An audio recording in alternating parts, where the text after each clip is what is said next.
महापालिकेत लाखो रुपयांचा भ्रष्टाचार महापालिका आयुक्त अमिता दगडे पाटील करत असल्याचा आरोप नेहमीच होत होता। यातच धुळे शहरातील रस्त्यांवरील खड्डे, ठिकठिकाणी असलेलं घाणीचं साम्राज्य, पावसामुळे साचत असलेलं पाणी हे केवळ महापालिका आयुक्तांच्या भ्रष्टाचारी आणि टक्केवारी कामामुळेच होत असल्याचा आरोप केला जात होता।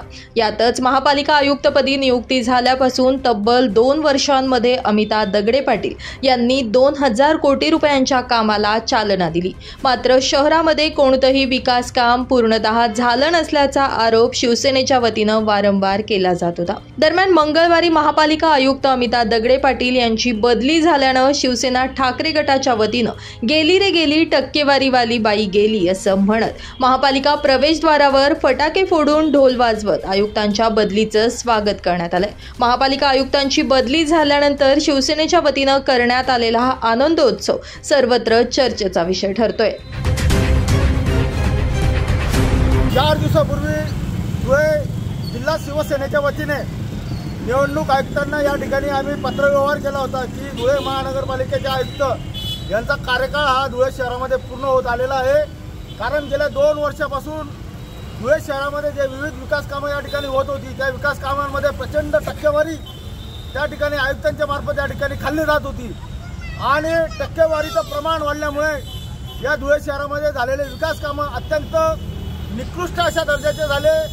पावसाळा 4 महिन्यानंतर आज ऑक्टोबर महिन्यापर्यंत तो लांबला, कदाचित तो नोव्हेंबर महिन्यापर्यंत सुद्धा लांबण्याची शक्यता आहे। अवकाळी पावसामध्ये या धुळे शहराचे संपूर्ण रस्ते वाहून जातील की काय अशी भीती आज निर्माण झालेली आहे। आज धुळे शहरामधले अर्ध्याच्या वरचे रस्ते हे खड्डेमय झालेले आहेत। रस्त्यावरती ठिकठिकाणी कचऱ्याचे ढिगारे उभे राहिलेले आहेत। या संदर्भामध्ये शिवसेना उद्धव बाळासाहेब ठाकरे पक्षाचं दररोज आंदोलन या ठिकाणी सुरू आहे। अशा परिस्थितीमध्ये आंदोलन करणं, आयुक्तांना निवेदन देणं आणि आयुक्तांनी निगरगठ्ठपणे त्या आंदोलनावरती प्रतिक्रिया न देणं असा कारभार गेल्या 2 वर्षापासून या ठिकाणी सुरू होता। राज्य शासनातले काही महत्त्वाचे मंत्री असतील, राज्य शासनाचे काही प्रतिनिधी असतील, ते या आयुक्तांना ते पाठीशी घालण्याचं काम करत होते। नगर रचना विभागाचे काही अधिकारी असतील, त्या आयुक्तांना मलिदा, त्या अधिकाऱ्यांना मलिदा देऊन ही बाई गेल्या 2 वर्षापासून या ठिकाणी बसलेली होती। पंढरपूर हे त्यांचं मूळ गाव असल्याचं आयुक्त मोठ्या अभिमानाने या ठिकाणी सांगत होते। पण आज या ठिकाणी आम्ही जे आंदोलन करायला आलेलो आहोत ते या ठिकाणच्या भ्रष्टाचारी आयुक्ताच्या विरोधामध्ये आम्ही करायला आलेलो आहोत। पंढरपुरी म्हैस सगळीकडे प्रसिद्ध आहे। पंढरपुरी म्हैस हिला खायला चारा जास्त लागतो पण ती दूध कमी देते। तोच प्रकार नेमका धुळेकरांच्या बाबतीमध्ये या ठिकाणी झाला।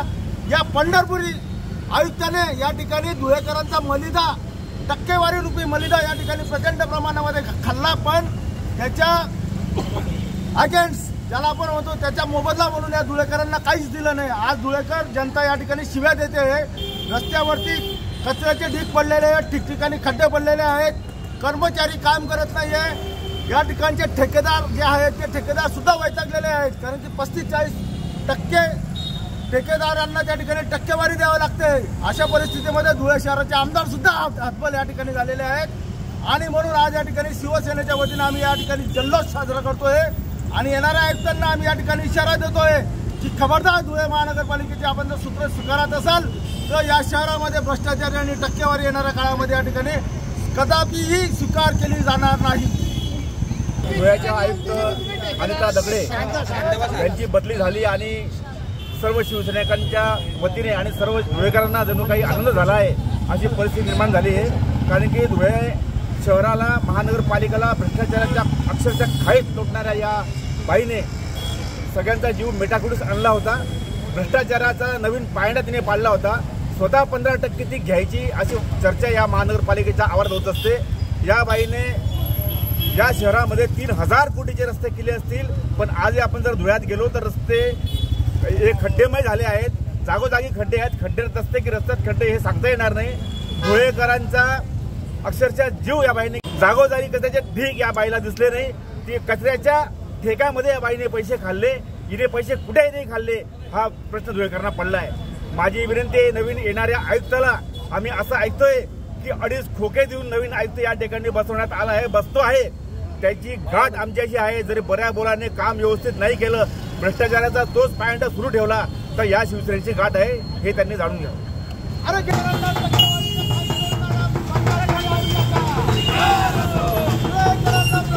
दरम्यान आता महापालिका आयुक्तपदी नितीन गुलाबराव कापडणीस यांची नियुक्ती करण्यात आली असून धुळे शहरामध्ये भ्रष्टाचार आणि मनमानी कारभार चालवून घेतला जाणार नाही असा इशारा यावेळी शिवसेनेच्या वतीनं देण्यात आला.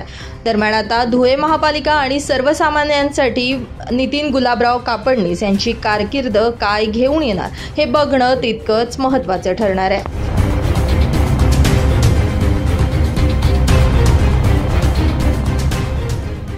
ब्युरो रिपोर्ट, आपला खबरा न्यूज, धुळे.